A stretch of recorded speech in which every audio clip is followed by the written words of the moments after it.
ओम सच्चिदानंद।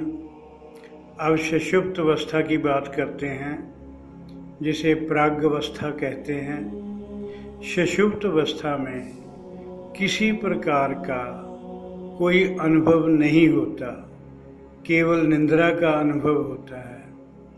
गहरी नींद के कारण मन की सब प्रकार की क्रियाएं भी शांत हो जाती हैं। सुषुप्त अवस्था में स्थूल व सूक्ष्म शरीर काम नहीं करते, केवल कारण शरीर ही सक्रिय रहता है। इस अवस्था में सब कुछ बीज रूप में रहता है। जागने पर सबकी स्मृति रहती है। सुषुप्त अवस्था में स्थूल व कारण शरीर अक्रिय होते हैं, कोई क्रिया नहीं करते, केवल कारण शरीर ही सक्रिय रहता है। अगर इस समय सजगता व होश रखी जाए तो जीव आत्मा परमात्मा से एक हो सकती है। अगर इस समय सजगता रखी जाए व होश रखी जाए तो जीव आत्मा परमात्मा से एक हो सकती है, अपना लक्ष्य प्राप्त कर सकती है।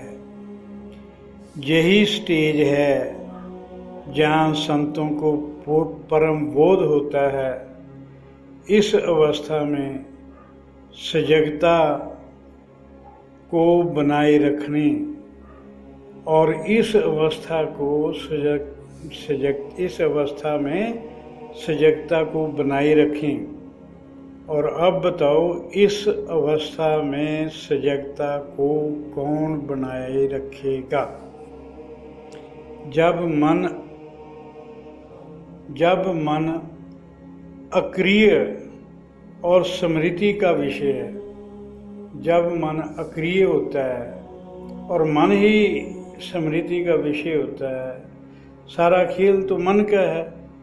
मन को शांत व अक्रिय करने का सारा प्रयास है।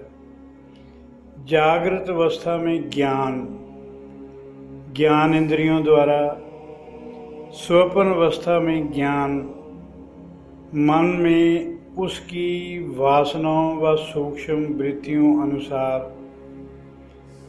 सुषुप्त अवस्था में मन लुप्त हो जाता है, जिस कारण संसार के ज्ञान का अभाव हो जाता है। इस अवस्था में ही जीवात्मा को परमात्मा का अनुभव होता है। जब तक मन सक्रिय रहेगा तब तक जीवात्मा को परमात्मा का अनुभव नहीं होगा। अब तो समझ आ गई होगी संत क्यों कहते हैं ये मन और बुद्धि के परे का खेल है। सुषुप्त अवस्था में जब मन लिप्त हो जाता है, लुप्त हो जाता है, अगर इस अवस्था में अभ्यास के द्वारा सजगता रखी जाए तो प्रभु का अनुभव हो सकता है। सुषुप्त अवस्था में जब मन लुप्त हो जाता है, जब मन खत्म हो जाता है, अगर इस अवस्था में अभ्यास के द्वारा सजगता रखी जाए तो प्रभु का अनुभव हो सकता है। इस अवस्था में जीव को अपने कारण शरीर का अभिमान होता है। वह इसी को अपना स्वरूप समझता है।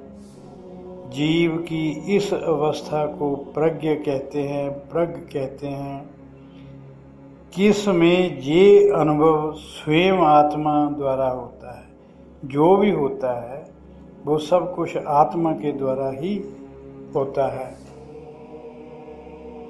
जानने वाला केवल आत्मा व सीधा ज्ञान भी आत्मा से ही होता है। आत्मा ही प्रभु से परमात्मा से मिला सकती है। सुषुप्त अवस्था में सक्रिय केवल कारण शरीर व ज्ञान का कारण आत्मा, इसी अवस्था में बोध होता है। सुषुप्त अवस्था में सक्रिय केवल कारण शरीर व ज्ञान का कारण आत्मा, इसी अवस्था में बोध होता है। स्वप्न अवस्था में सक्रिय सूक्ष्म शरीर व कारण शरीर व ज्ञान का कारण मन, जागृत अवस्था में सक्रिय तीनों शरीर, स्थूल शरीर, सूक्ष्म शरीर, कारण शरीर व ज्ञान का कारण ज्ञान इंद्रियां। इसे एक बार फिर सुन लो। सुषुप्त अवस्था में सक्रिय केवल कारण शरीर व ज्ञान का कारण आत्मा, इसी अवस्था में बोध होता है। स्वप्न अवस्था में सक्रिय सूक्ष्म शरीर व कारण शरीर, दो शरीर सक्रिय होते हैं, और ज्ञान का कारण मन। जागृत अवस्था में सक्रिय तीनों शरीर, स्थूल शरीर, सूक्ष्म शरीर, कारण शरीर व ज्ञान का कारण ज्ञान इंद्रियां।